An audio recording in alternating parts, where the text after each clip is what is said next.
Mark நற்செய்தி 9ஆம் அதிகாரம் 14 முதல் 29 முடிய உள்ள இறைவார்த்தைகள்.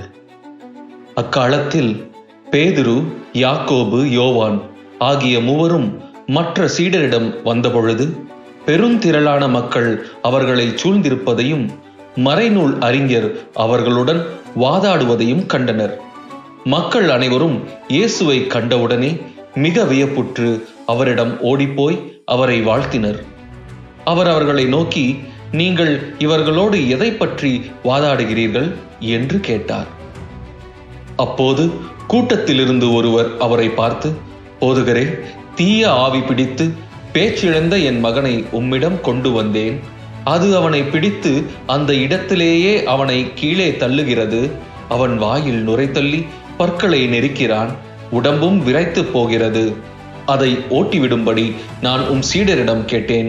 அவர்களால் இயலவில்லை என்று கூறினார். அதற்கு அவர் அவர்களிடம், நம்பிக்கையற்ற தலைமுறையினரே, எவ்வளவு காலம் நான் உங்களோடு இருக்க இயலும்?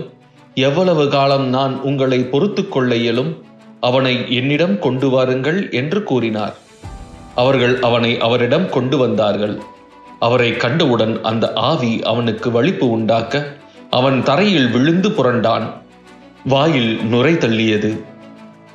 அவர் அவனுடைய தந்தையை பார்த்து, இது இவனுக்கு வந்து எவ்வளவு காலமாயிற்று என்று கேட்டார்.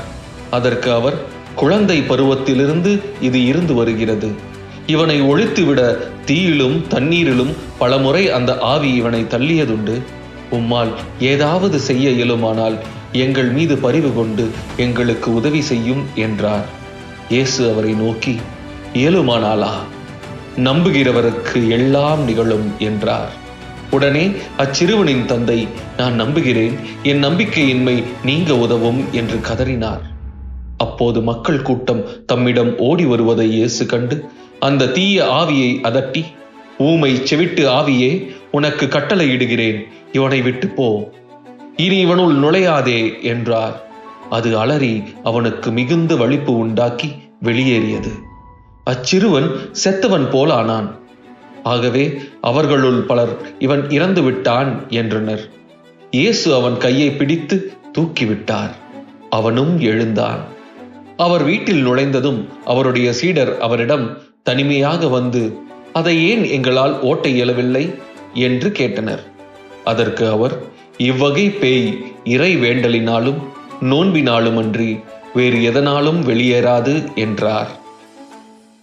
நம்புகிறவருக்கு எல்லாம் நிகழும். நம்புகிறவருக்கு எல்லாம் நிகழும்.